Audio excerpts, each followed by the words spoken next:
Saudara seorang jurnalis Lebanon yang bekerja di Berita Internasional Press TV, Hadi Abdelghanem Hotait, terluka setelah terkena serpihan peluru dari serangan drone militer Israel pada Senin waktu setempat.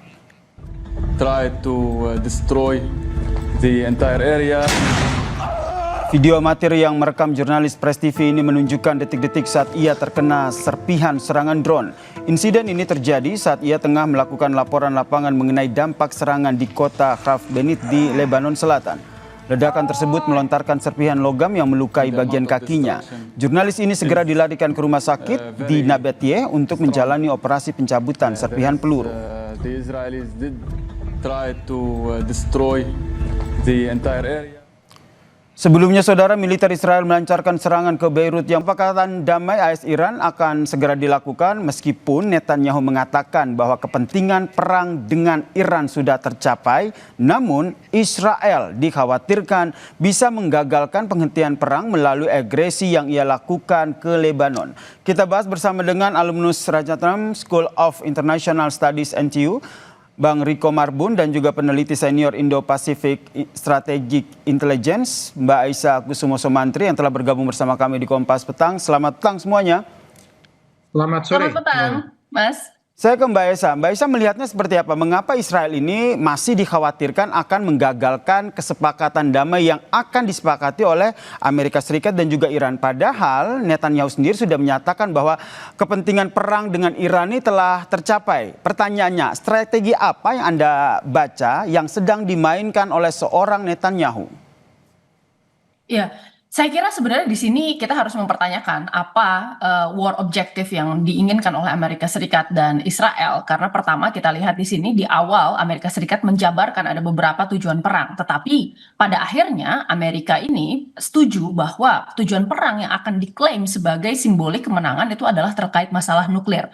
Nah, sementara itu untuk Iran saya kira ini ada perbedaan sedikit. Karena awalnya memang keduanya baik Iran maupun baik Amerika Serikat maupun Israel ini menginginkan sebenarnya Iran ini bisa dilemahkan menjadi salah satu negara yang terus-menerus terjebak di dalam kemudian perang sipil atau bahkan kemudian rezimnya berganti sama sekali menjadi rezim yang pro dengan Amerika Serikat. Tetapi permasalahannya ketika kita lihat di sini ada divergensi antara kepentingan nasional Amerika Serikat maupun Israel. Jadi Amerika Serikat saat ini berada di dalam posisi yang sulit, apalagi Donald Trump ya ini mengalami sebenarnya tekanan yang sangat besar dari dalam negeri. Nah, tekanan apa saja yang ada? Yang pertama adalah tekanan untuk berhenti dari perang tersebut karena hanya sekitar 29% dari total masyarakat Amerika Serikat yang setuju dengan cara Donald Trump untuk menghandle perang di Iran tersebut gitu. Jadi ini merupakan perang yang sebenarnya sangat tidak populer. Belum lagi kalau kita bicara tentang dampak dari perang tersebut, kenaikan harga energi, kemudian kelangkaan barang-barang dan lain-lain itu masih terjadi. Jadi sebenarnya apa yang kemudian diinginkan masyarakat serta Kongres yang telah menyetujui kemudian War Power Resolution itu adalah keluar dari perangnya secepat mungkin. Tapi masalahnya Donald Trump juga perlu kemudian mengklaim bahwa mereka memenangkan perang tersebut. Belum lagi sebenarnya ada tekanan dari kaum hawkish Amerika, politician hawkish, dan kemudian kita juga bicara tentang lobbyis-lobbyis dari pengusaha-pengusaha yang pro dengan Zionis Israel. Dan ini menjadi sulit oleh Donald Trump. Akhirnya yang dicari adalah sebenarnya strategi yang win-win ya, memastikan bahwa dia bisa mendapatkan kemenangan simbolis yang diperlukan. Sementara kemudian menjamin keamanan Israel. Sementara untuk Israel sebenarnya ini masalahnya tidak berhenti sampai di sana karena tujuannya pertama adalah ya selalu ada doktrin never again, menjamin keamanan Israel. Tetapi Abraham Accord saja ya dengan kemudian Amerika Serikat meminta GCC menandatangani hal tersebut itu tidak cukup. Israel juga selain memastikan keamanannya sebenarnya punya salah satu tujuan untuk melakukan expansionism sebagai jaminan agar kemudian Israel ini bisa berdiri sebagai negara great power yang tidak punya Meskipun Mbak Aisyah, maaf saya potong, kalau kita lihat Benyamin Netanyahu sendiri menyatakan bahwa sebenarnya tujuan perang dengan Iran ini sudah tercapai. Kalau Bung Riko sendiri melihatnya seperti apa? Karena Wapres Amerika Serikat sendiri dalam keterangannya menyatakan bahwa kesepakatan damai antara Amerika Serikat dan Iran nantinya akan menguntungkan rakyat Amerika. Apakah pernyataan ini nih sekedar hanya untuk memberikan angin segar saja kepada mereka-mereka internal Amerika Serikat yang tidak menginginkan perang atau seperti apa? Saya pikir kalau pernyataan Netanyahu itu perlu kita tunggu ulang keikhlasan dan kebenarannya ya, karena secara real apa yang diucapkan dan apa yang dilakukan di lapangan itu 180 derajat berbeda begitu. Karena pertama buat Israel sebenarnya semenjak kelahiran Republik Islam Iran dari tahun 79, mereka sudah menganggap Iran ini sebagai salah satu ancaman yang sifatnya eksistensial. Jadi harus dan wajib dihancurkan Republik Islam Iran ini sehingga Israel tidak akan pernah bergeser dari tujuan itu. Nah, pernyataan sementara dari Netanyahu ini sebenarnya terlihat beberapa kali berubah-ubah. Seperti misalnya yang dia nyatakan sekarang ini sepertinya terlihat semacam membujuk Presiden Amerika Serikat karena kita ketahui bahwa langkah Iran untuk mensabotase usaha damai yang dilakukan oleh Presiden Donald Trump ini kan terus terjadi sampai hari ini karena sampai hari ini kan Israel itu belum check out dari Lebanon begitu dia masih ada di sana dan terus menerus melakukan serangan. Jadi pernyataan statement dari Netanyahu. Netanyahu ini sebenarnya hanya pernyataan yang sifatnya sementara sambil dia pasti melakukan langkah-langkah di lapangan begitu ya untuk mencoba menggagalkan. Kalau JD Vance, Wapres Amerika, itu kalau kita lihat dari artikel yang dikeluarkan oleh New York Times beberapa waktu lalu, memang dia termasuk dari kelompok yang menolak sebenarnya perang itu terjadi begitu. Tetapi pada akhirnya karena dia adalah wakil presiden, dia memutuskan untuk apa kata presidennya dia akan ikut. Tetapi secara umum kita lihat tokoh seperti Wapres JD Vance ini dia termasuk orang yang ada di dalam kabinet Trump yang tidak menyetujui perang Iran. Itu agak berbeda dengan kasusnya dengan Menteri Menteri Perang Amerika. Menteri Perang ya. Betul sekali. Nah, yang mungkin terjadi ke depan ini yang dilakukan oleh jangan lupa loh ya. Israel ini Netanyahu terutama pernah berhasil menggagalkan kesepakatan damai yang telah dibuat oleh Amerika Iran pada tahun 2015 lalu yang zamannya Obama itu kan sudah ada kesepakatan damai sebenarnya antara Iran dengan Amerika begitu kan juga pengaturan nuklir dan lain sebagainya. Tetapi yang dilakukan oleh Israel pada saat itu dia lancarkan manuver di beberapa front sekaligus. Yang pertama itu manuver di depan publik. Kita ingat pada sekitar caturwulan pertama di tahun 2018 itu Netanyahu secara terbuka begitu membuat show begitu ya dalam bahasa Inggris kemudian membeberkan yang dikenal dengan nama Iran Archive. Jadi Iran Archive ini semacam informasi intelijen yang dikumpulkan oleh Mossad yang intinya menyatakan bahwa walaupun sudah ada perjanjian damai nuklir itu ternyata Iran berbohong. Oke, sehingga kalau seperti yang tadi Anda sampaikan, Bung Riko, tahun 2015 saja pernah menggagalkan upaya perjanjian damai yang dilakukan. Sehingga ini menjadi sebuah sejarah bahwa wah jangan-jangan Israel juga bisa melakukan ataupun menggagalkan kesepakatan yang saat ini tengah dilakukan oleh Amerika Serikat dan juga Iran. Pertanyaannya adalah jika benar-benar Israel menggagalkan kesepakatan melalui aksi militer di Lebanon, apa respons konkret yang kemungkinan besar akan dilakukan ataupun diambil oleh Iran maupun Amerika Serikat? Jangan dijawab dulu, kita perbincangkan usai jeda berikut ini. Tetaplah bersama kami di Kompas Petang. Sejarah pernah mencatat 2015 contohnya Israel pernah menggagalkan upaya negosiasi damai antara Iran dan juga Amerika Serikat. Nah ini pertanyaan gantung saya ke Mbak Isa tadi. Jika Israel benar-benar menggagalkan kesepakatan melalui aksi militer ke Lebanon yang saat ini masih terus terjadi, menurut Anda respons konkret apa yang kemungkinan akan diambil oleh pihak Iran maupun Amerika Serikat? Baik, untuk AS sendiri saya kira sebenarnya ini jelas ya bahwa Amerika Serikat saat ini menginginkan mereka keluar dari peperangan ini. Maka dari itu sebenarnya pasti akan ada diskusi di antara Donald Trump dan Netanyahu terkait posisi masing-masing mereka ya.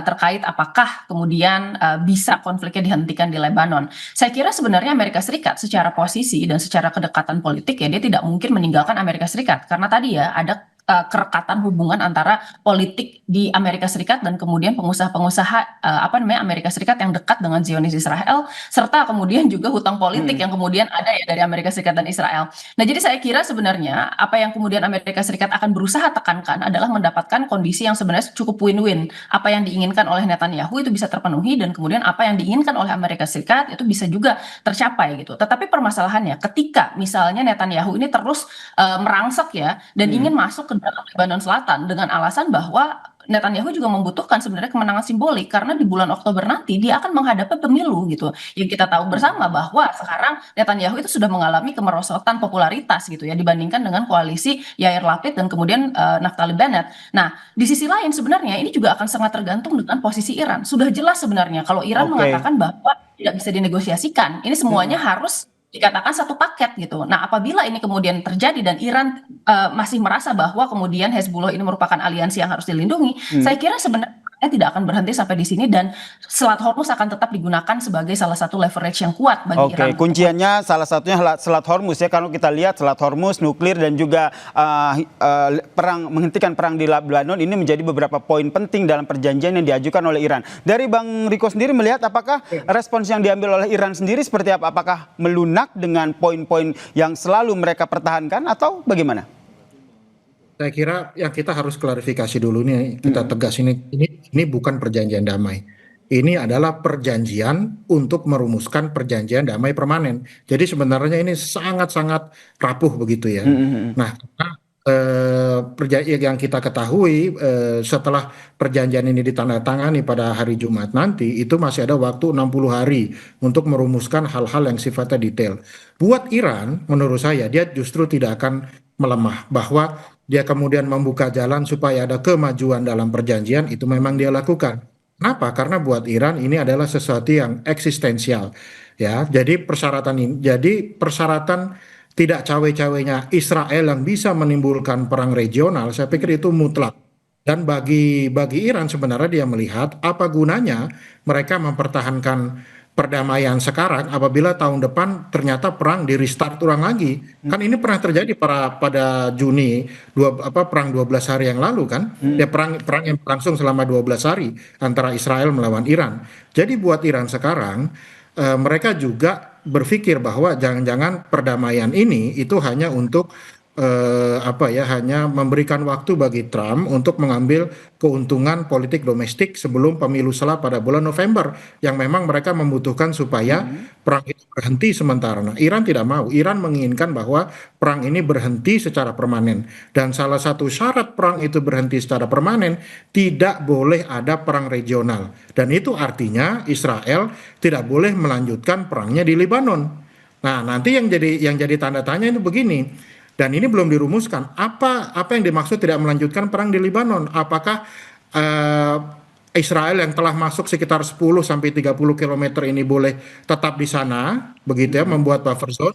Atau ditarik seluruhnya ya sebagai bukti bahwa Israel sudah tidak akan melakukan serangan ke Lebanon begitu ya. Nah, kalau seandainya kalau kita lihat nih masing-masing pihak baik Amerika Serikat maupun Iran semua punya posisi tawar masing-masing begitu dan kayaknya nih sulit sekali nih titik temu terkait dengan perjanjian ini. Ada negosiasi ini kan sebenarnya dimediasi oleh Pakistan. Peran dari negosiator-negosiator ini akan seperti apa sehingga kita lihat nantinya negosiasi damai ataupun negosiasi yang dilakukan kedua belah pihak ini betul-betul bisa memberikan apa bahasanya keuntungan dari kedua belah pihak.